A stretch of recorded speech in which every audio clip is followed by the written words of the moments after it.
आदरणीय प्रिंसिपल महोदय, उप प्रिंसिपल, मेरे प्यारे साथियों व बच्चों, आदर पूर्वक प्रणाम व आदाब। प्यारे बच्चों, आप जानते हो कि आज 10 दिसंबर वाला दिन है और आप हर साल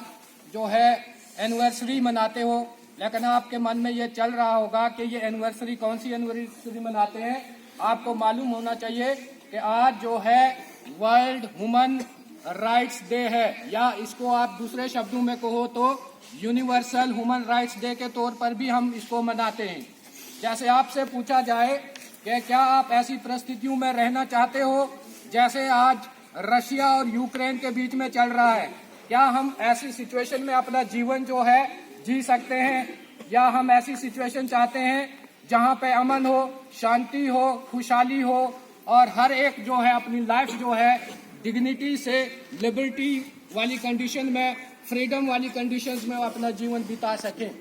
प्यारे बच्चों, आप देखते हो कि आज जो है वहाँ पे किस तरह से डिस्ट्रक्शन फैली हुई है, वहाँ पे ह्यूमन राइट्स की वायोलेशन हो रही है, हर चीज़ की जो है धज्जियाँ उड़ रही हैं, loss of property, loss of life हो रहा है और इन चीज़ों के साथ साथ इंसानियत का भी बड़े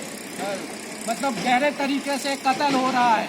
इसी तरह से बच्चों, आपको मालूम होना चाहिए कि 1939 से लेकर के 1945 तक हमारे दुनिया में जो है सेकंड वर्ल्ड वॉर का पीरियड था और उस समय भी ऐसी ही जो है दुनिया के सभी देशों में डिस्ट्रक्शन फैली हुई थी। इस चीज को देखते हुए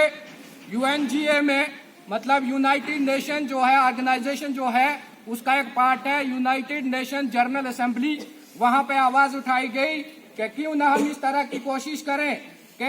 दुनिया भर में लोगों के हम विचार जो बदलें, ताकि हमारे सामने जो ये डिस्ट्रक्शन वाली सिचुएशन, जो वार वाली कंडीशन से पैदा होती हैं, जहां पे लॉस ऑफ लाइफ होता है, लॉस ऑफ प्रॉपर्टी होता है और सबसे बड़ी बात जो है इंसानियत के कत्ल होता है, उसके ऊपर हम कंट्रोल करें। इस चीज को मद्देनजर रखते हुए 10 दिसंबर 1948 को वर्ल्ड ह्यूमन राइट्स डे जो है वो मनाए जाने का काम शुरू किया गया। यूनाइटेड नेशनल जनरल असेंबली ने इन चीजों को मद्देनजर रखते हुए दुनिया के सभी देश जो थे, जो यूनाइटेड नेशन ऑर्गेनाइजेशन के मेंबर थे, उनसे रिक्वेस्ट की कि आप इस डॉक्यूमेंट के ऊपर आप साइन करें और अपने अपने देश के अंदर हर वो कोशिश करें जिससे हम जो है ह्यूमन राइट्स जो है उनको सेफ गार्ड कर सकें, ताकि आने वाली जनरेशन जो है वर्ल्ड वॉर सेकंड के बाद जो है इस जो वार की वजह से फैलती है उसके ऊपर हम कंट्रोल कर पाए। क्योंकि आपको मालूम है कि हमें अपना बेहतर जीवन जीने के लिए हमें आज़ादी चाहिए, हमें डिग्निटी चाहिए, हमें जो है हमारे आपस में भाईचारा होना चाहिए, तभी जा करके हमारा देश जो है या दुनिया के सभी देश जो है मिल करके प्रगति के रास्ते पे आगे बढ़ने की कोशिश कर सकते हैं। इसी तरह से बच्चों, हम जो है अपना जीवन जो है प्रॉपर तरीके से तभी जी पाते हैं जब हमें राइट टू एजुकेशन हो, जब हमें freedom of expression, freedom of thought हो, राइट फॉर रिलीजन हो, right for expression of ideas हो, हमें फ्रीडम फॉर मूवमेंट हो और राइट टू सेटलमेंट हो। क्योंकि ये सभी सुविधाएं होंगी, ये सभी हक हमें हासिल होंगे तो तभी जा करके हम अपना जीवन जो है आराम पूर्वक तरीके से जो है बसर कर सकते हैं। इन्हीं चीजों को मद्देनजर रखते हुए दुनिया भर में हर साल 10 दिसंबर जो है वर्ल्ड ह्यूमन राइट्स डे के तौर पर मनाया जाता है और हर साल जो है हम इसे एनिवर्सरी के तौर पर 10 दिसंबर को मनाने का काम करते हैं। बच्चों, दुनिया के साथ साथ अगर हम अपने देश की ओर नजर करें तो आपको मालूम है कि हमारा देश भारत का कॉन्स्टिट्यूशन जो है, हमारा जो आइन है, हमारा जो संविधान है, उसमें पार्ट 3 ऑफ द कॉन्स्टिट्यूशन जो है उसमें फंडामेंटल राइट्स जो है वो हमें दिए गए हैं। जैसे आप जानते हो आर्टिकल 12 से लेकर के आर्टिकल 35 तक जो है हमें फंडामेंटल राइट्स जो हमें हमारे कॉन्स्टिट्यूशन ने प्रोवाइड किए हुए हैं। और जब राइट्स की बात आती है तो हम अपने बाजू यहाँ से लेकर यहाँ तक ऊपर उठा के चलते हैं सीना तान के कि ये हमारे कॉन्स्टिट्यूशन ने ये हक हमें दिया हुआ है। हमें राइट टू एजुकेशन दिया हुआ है, इक्वलिटी बिफोर लॉ दी हुई है, हमें जो है right for expression of our ideology दिया हुआ है, राइट या आप जो है फ्रीडम ऑफ रिलीजन दिया हुआ है, फ्रीडम ऑफ कल्चरल एक्सप्रेशन दिया हुआ है। इन चीजों को मद्देनजर रखते हुए ये जो है पार्ट 3 ऑफ द कॉन्स्टिट्यूशन जो है, इसे हम conscience of the constitution of India भी कह सकते हैं। लेकिन बच्चों, आपको याद होना चाहिए कि एक आर का हम ध्यान रखते हैं और दूसरे आर को हम भूल जाते हैं। एक आर का मतलब है कि एक तरह से हम राइट्स की बात तो करते हैं, लेकिन राइट्स के साथ साथ जो है हमारी रिस्पॉन्सिबिलिटीज भी आ जाती हैं। इसलिए खाली हमें राइट्स के लिए अपनी आवाज नहीं उठानी है। जब राइट्स की बात करते हैं तो हम अपना बाजू सीना तान के ऊपर करने की बात करते हैं,